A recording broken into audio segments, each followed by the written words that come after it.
Good morning, my walking warriors, and how are we doing today? I hope this beautiful day finds you doing well.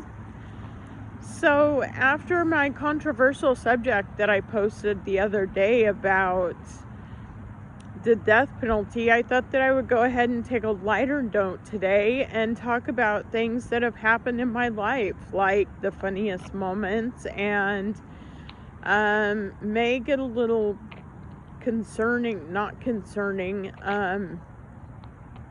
deep with things that have happened that kind of scarred me for life too, like things that have happened with teachers and whatnot. But let's start out with the funniest things that have happened to me, and hopefully I can talk through this. For some reason, I'm having a hard time talking today. So, a couple of funny things happened to me in my life. I can't pinpoint the funniest thing, but I can pinpoint a couple of funny things that have happened to me in my life. When I was in high school, I actually hyperextended my knee. And if you don't know what that is, it's when you've got your knee like this, but for some reason it extends all the way and bends even further this way upwards, and it pulls all the muscles in your knee, and it can actually do micro tears into your knee. So I ended up hyperextending my knee really bad, and I had some micro tears in the muscles of my knee and the tendons, and I had to have a full leg brace that went from my hip all the way down to my ankle, and I had to be on crutches. And I was trying to get up the stairs because I didn't have an elevator key. They wouldn't issue me one in high school without a doctor's note. So I was trying to get up the stairs, and it was in between classes. And of course, you go to a high school that's got small staircases and a lot of students trying to rush up to their different classes. And all of a sudden I fell. Normally when you fall on stairs, you fall backwards. Well, I fell forwards, and I actually fell up the stairs and tumbled up 4 stairs in front of a whole group of people who just started laughing hysterically because they thought it was so funny. And my cousin that I had named Jennifer, she actually started yelling at a bunch of students, and she's like, shut up, can't you see she's in pain? God, I can't believe you guys are yelling and laughing at her. And it was just really embarrassing. Another funny thing that's happened is when I got married to my first husband, we got married in his parents' house, and we had like this whole table with snacks and hors d'oeuvres set out, and my father-in-law went to throw a cracker into his mouth, and he wore dentures, and when he did that, his dentures popped out and landed on the floor in the middle of the dance area. And that was so funny. I laughed so hard. So I guess that didn't really happen to me, but it happened at my wedding. And I just thought it was hilarious. Another funny thing that has happened is my middle son got married a year ago, and I actually officiated his wedding. And for some reason, I just couldn't get his husband's name right. His husband's name is Don, but the whole time I was officiating the wedding, I kept calling him Dan, which is my husband's name. And they kept saying Don under their breath, and I would have to correct myself. And I would say, that's right, Don, Don, Don. And it was embarrassing that I couldn't get it right. I was stumbling through the whole ceremony because I kept getting the name wrong. Let me think. Anything else funny happened to me in high school?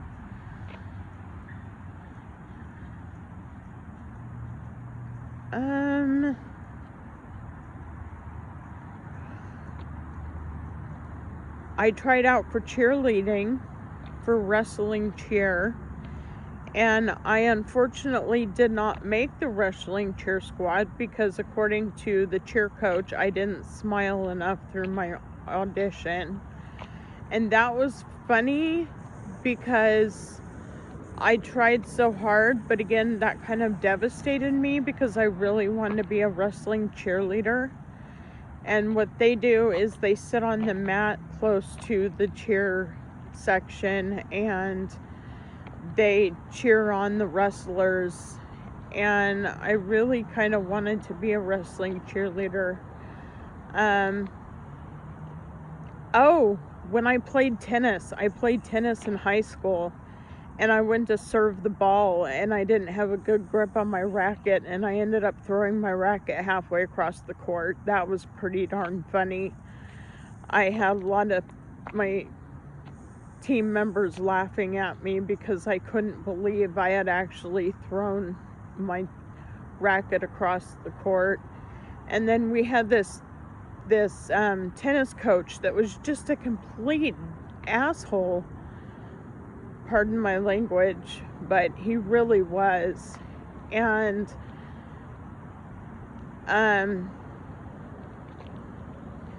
we decided that we were going to serve the balls and try to hit them.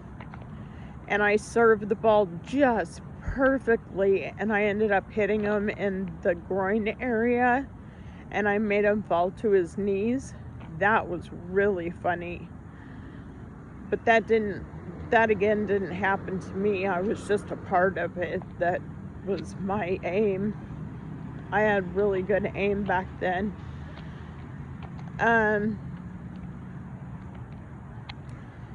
I can't walk, talk, chew bubble gum, and do all that at the same time because I tend to trip and fall. True story. And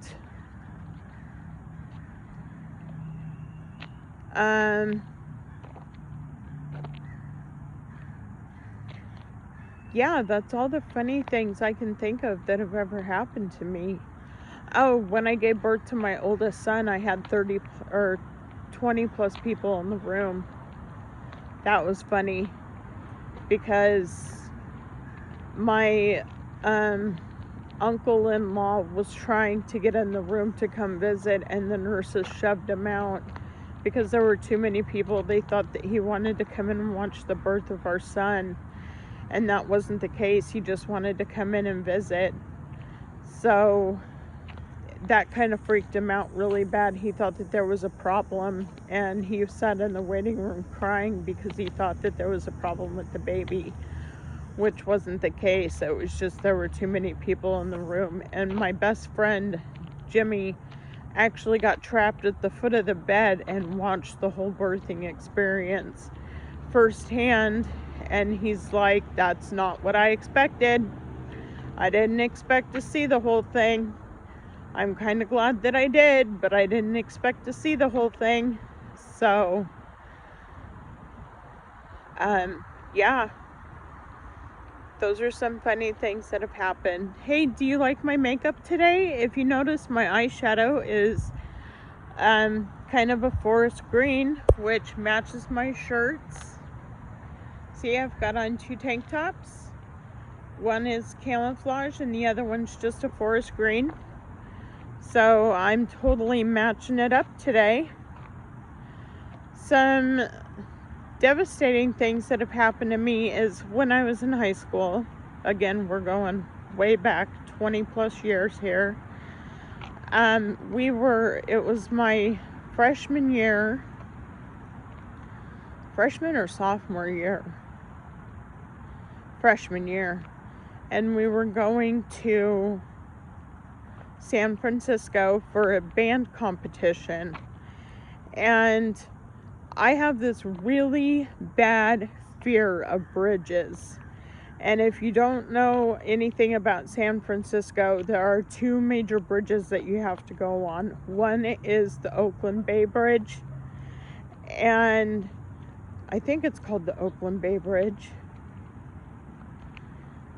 And the other one is called the Golden Gate Bridge. And They're both really high up. They're both really long, especially for me, because when I'm on a bridge, I tend to hold my breath. I can't breathe. I start to panic. I dig my fingernails into things. My mom was actually on the trip with us, and I ended up digging my fingernails into her arm so bad I made her bleed. And so my anxiety was ramped up. I was really anxious. It was pouring down rain outside. We were supposed to be doing a marching band competition along with an indoor band competition, and we were supposed to march on a field. And the band instructor was sitting in front of me, and she's just not a very nice person to begin with. She's actually kind of a jerk. And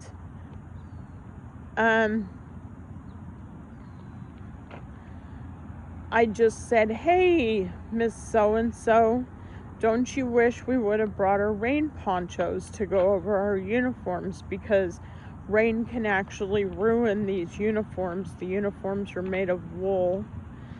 And she turned around and she looked at me and she goes, "Little girl, if you don't shut your mouth, I'm going to turn around and slap the snot out of you."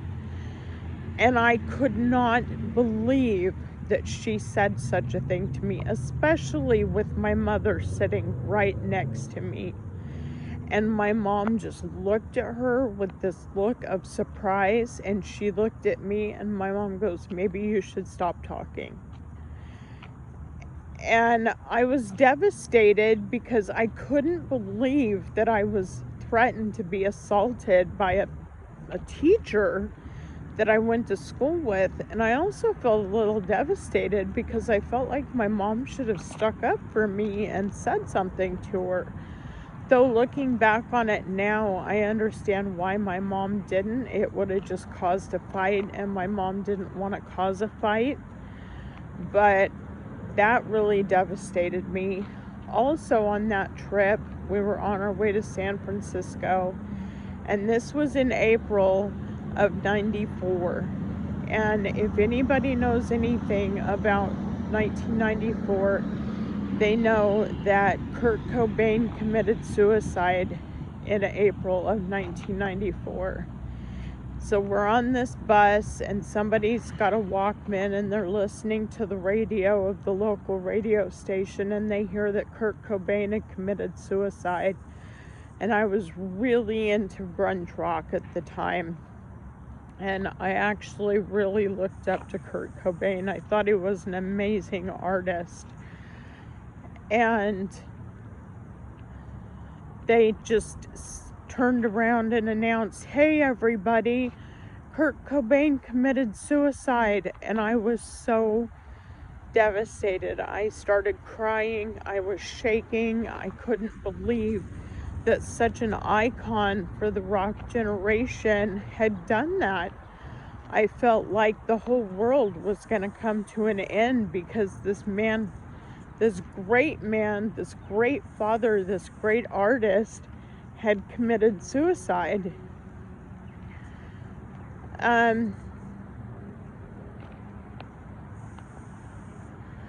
One thing that kind of devastated me at the time, but I learned to live with it, and it actually empowered me to be a better parent, was when my middle son was 8 years old. I don't know if I've mentioned this, but he was diagnosed with autism.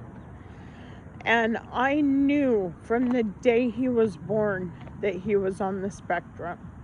I just knew it, because he didn't like clothes on him. He couldn't stand the touch of fabric. He couldn't stand the touch of tags. He cried all the time. He was awake all the time. You couldn't get him to sleep more than 2 hours at a time. And I just knew that my son was on the spectrum. And I kept telling his pediatrician and anybody that would listen to me that worked with children that my son is on the autism spectrum, and none of them wanted to believe me. And so finally we get a referral to a place called iCard, which I can't remember what ICARD stands for, but it's something Autism Research and Development. International Center for Autism Research and Development, that's what it was.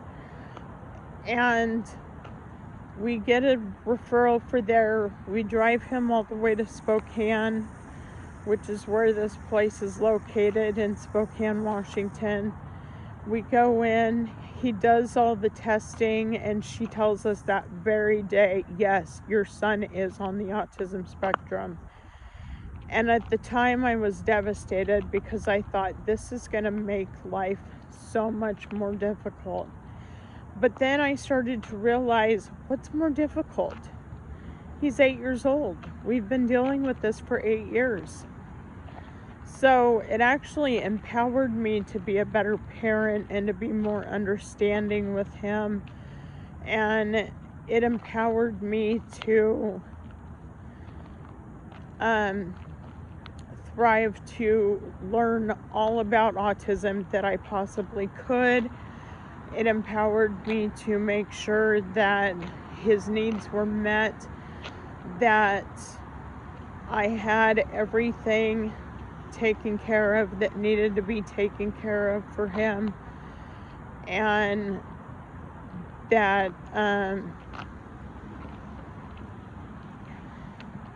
basically it just empowered me to make sure that I had all of the resources for him available that he needed, which was behavior therapy, medication therapy,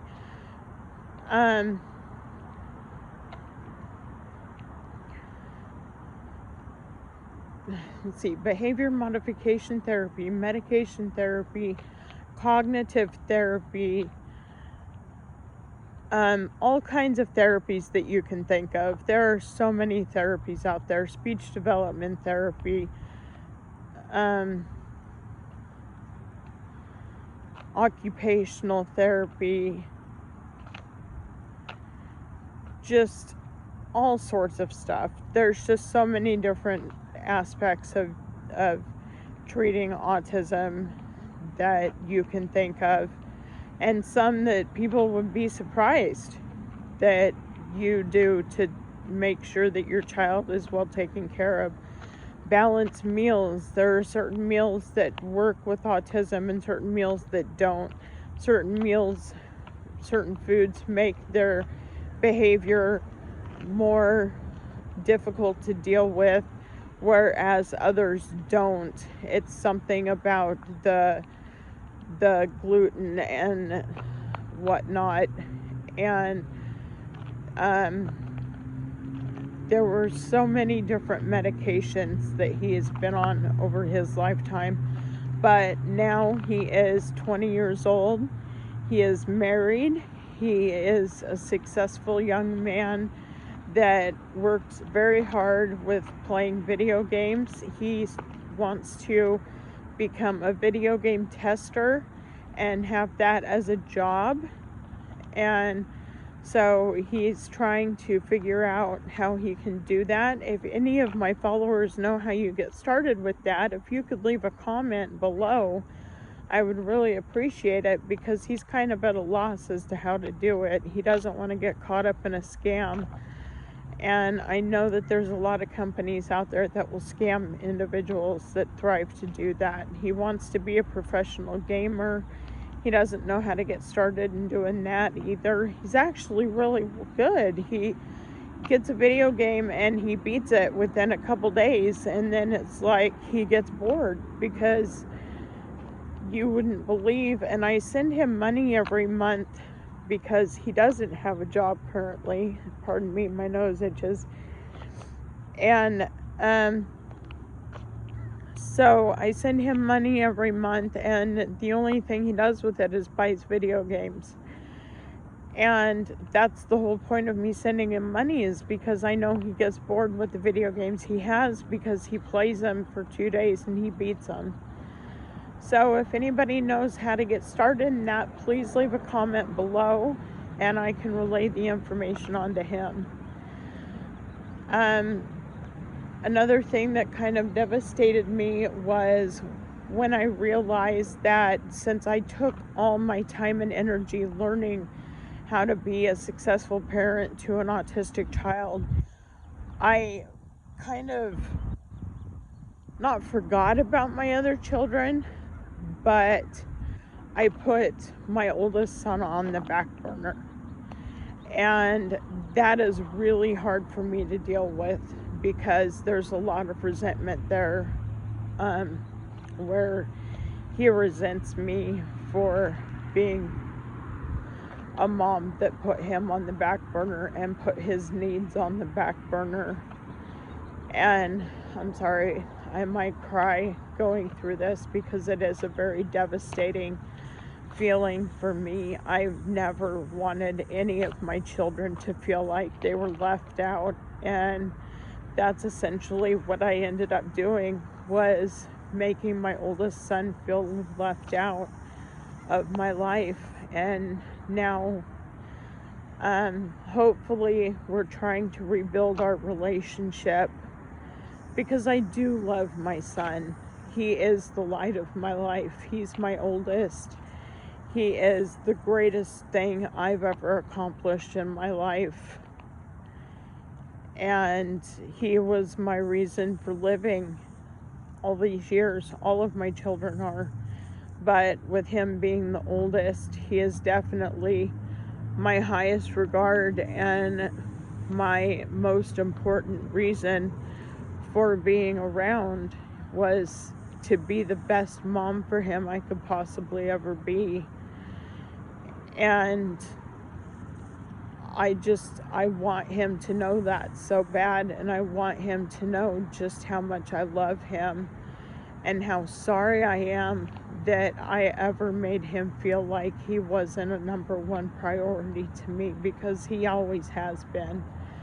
I just got so caught up in trying to educate myself on autism and what kinds of therapies an autistic individual needs and what they need to do to feel normal, and how hard it is to raise a non-neurotypical child versus raising a neurotypical child. You can't discipline them the same. You have to be very diligent on the differences on how you discipline them. You can't just ground them and say, okay, you're grounded, and not sit there and explain why, because sometimes they don't understand why. They think that what they're doing is perfectly normal, whereas it's not. And how do you discipline a child that has behavior problems from being autistic and they can't control it, versus a neurotypical child that can control their behavior but they choose not to? See, you just can't discipline them the same. And it's hard for neurotypical siblings to a non-neurotypical sibling for them to understand the difference a lot of the times. And I never took the time to explain that to him. I should have looked out support groups for siblings of autistic individuals, but in fact, I think I did search out that, and Yakima didn't have a support group for non-autistic siblings to go to. But maybe I should have started one. Maybe I should have been the creator of one and started a support group for siblings like that. Because it's hard. You can't just discipline them the same, and one feels like they're being picked on while the other one feels like they can get away with anything. And it's very difficult. So that's another one of my devastating memories, is um, losing the love of my oldest. I wouldn't say I've lost the love of my oldest, just losing the respect and having resentments against me because I treated them differently, and I never took the time to explain the difference and sat him down, and I didn't take enough time to spend with just him and I. I would take him on mother-son dates, but I didn't take him on nearly enough. It was hard. There were a lot of years where I was a single parent. I was a single parent between my divorce from my first husband and my marriage to my second husband. And then when my second husband and I got divorced, we were divorced for about 3.5 years. And before we got back together, and I didn't take him on nearly enough mother-son dates. I didn't have that much money. I was barely scraping by, and I was trying, but I was barely scraping by. So,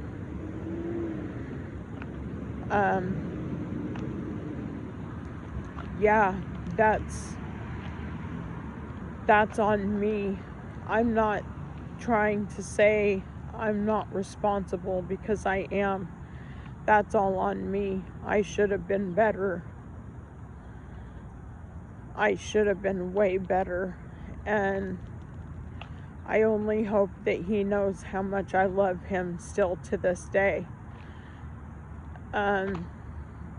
Let's see, another devastating memory I have is when my father passed away. My dad. Actually, I had 2 dads. Okay, so here's the story. I actually have, or had at one point, three dads. I had my biological dad, I had my first stepdad, and then I had my second stepdad. Now, my first stepdad and I were still really, really close after the divorce. My second stepdad and I were really, really close because they were married clear up until he passed away. My biological father and I were not as close. There was a lot of resentment that was held there, and we just recently got close over the last few years, and we now talk pretty much every day. So there was a lot of built up resentments between my biological dad and myself. He wasn't really in my life that much when I was younger. So in 2007, my first stepdad passed away from cancer. And I didn't know this until my second stepdad passed away 2 weeks later due to complications from Agent Orange exposure from Vietnam. And that was the official ruling of the coroner. So I was there when my second stepdad was in the ICU.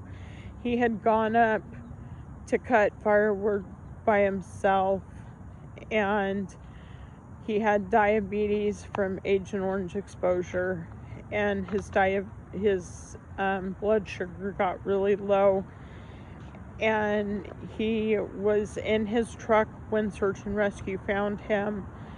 He was cold. He was close to hypothermic, I guess I would say. Search and rescue got him down off the mountain. They got him loaded into an ambulance, and this was up Little Natchez in the Wenatchee Forest. And they got him down to the ambulance. By the time the ambulance hit Natchez, the town of Natchez, he had a massive heart attack, and they had to work on him for quite a while and had to use the paddles to shock him. I think by the end of the time that they finally got him from the ambulance to the hospital, from the hospital, into surgery. He had been shocked a total of over 40 times. And that really does a number on a person. It can really screw up a person to be shocked that many times. They rushed him in and put a pacemaker in and took him up to ICU where he was in a coma. And I don't know if it was a medically induced coma to give his body time to heal, or if he was in a natural induced coma. But nevertheless, he was in a coma. And the whole time he was there, his family treated my mom and I like we were pariahs. And it was really hard to be there with his family because like his mother confronted us when we were getting off the elevator to go finally get something to eat. I finally convinced my mom she needed to eat because she hadn't eaten in almost 36 hours. And so we were going to the cafeteria to get something to eat, and she confronted us and she's like, Jan, you need to just do this, and this. And my mom was like, I am not talking to you about this right now. And I looked at her and I said, you need to just leave her alone. And she got in my face and she stuck her finger like this close to my face. See, this close. And she starts wagging it in my face, telling me that I am not a good girl, that I misbehaved, that I need to shut up, that I am just a brat, that he didn't love me, that I'm not his real daughter, and I had no say in anything. Now, my stepdad and I, which I called Dad because he was my dad, and I were actually very close. We would talk every day on the phone, and we would spend time together. I would go over to their house on the weekends, and we were close. And he was my dad. He was the one who taught me all of life's lessons. He did everything for me. He was a hard worker for our family. He provided for us. And no matter what, he would always be my dad. And I still refer to him as my dad to this day. Even when I talk to my biological father on the phone, if he comes up in a conversation, I'll say, yeah, my dad. And Bobby, my biological father, knows exactly who I'm talking about. And so when it came to the end, the doctor came in and said there was nothing left to do. He was deteriorating too fast. He was going to be passing away, and they wanted to know if my mom wanted to take him off of life support because he officially had no brain waves, or his lungs were not that. Come to think of it, it was his lungs were filling with fluid and there was nothing they could do, and he was passing away. And did we want to take him off life support? And my mom said yes, she didn't want him to suffer anymore, but she asked me to go into the room to be with him while he passed away. And my brothers and my sister were flying in from the states that they lived in, but they weren't going to make it on time, and I thought he would like one of his children to be with him. So I went in and sat with him, and I held his hand, and I told him it was okay if he would let go. And so he did. He let go, and he slowly and silently passed away within just a matter of minutes. So that really screws a person's mind up. It really messed with my head because I held his hand as he slowly died. And the only thing I can think is I should have gone up to Little Natchez and looked for him and found him sooner before search and rescue did. I should have been the one up there looking for him. And I don't know if it would have made a difference. But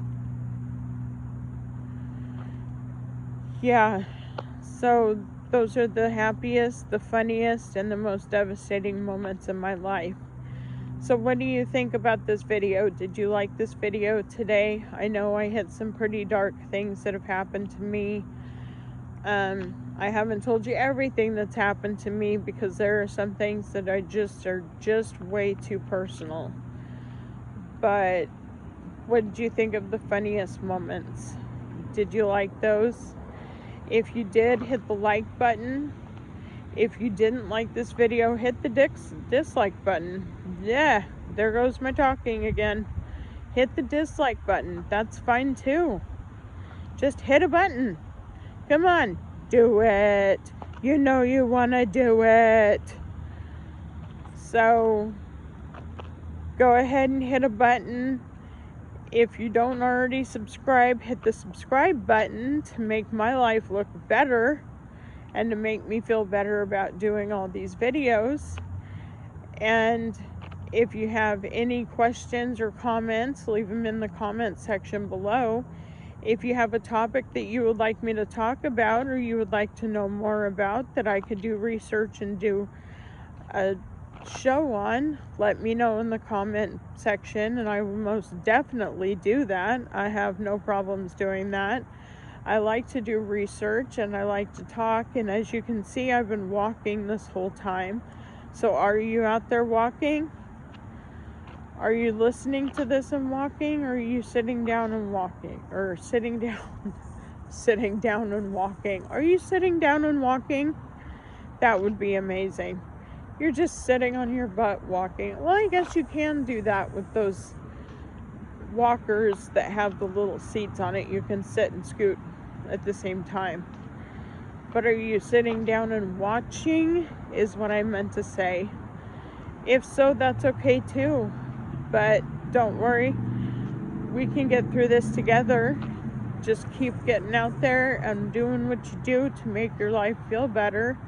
But don't forget, if you're going to make any changes to your daily habits and your diet and exercise routine, don't forget to talk to your doctor about it and make sure that it's okay with him. So that's my disclaimer for the day. So hopefully you're out there walking, and I'm so glad to hear from you. So glad to see you today, and I can't wait to see you again in 2 days. And hopefully you'll be happy to see me too. So you guys have an excellent day. Have a great day tomorrow. I will see you again on, this is Wednesday. I will see you again on Friday. And we will cover something. I don't know what I plan on covering. Today's topic was just kind of a last minute thing. So you have a great day. And I will see you later. Bye.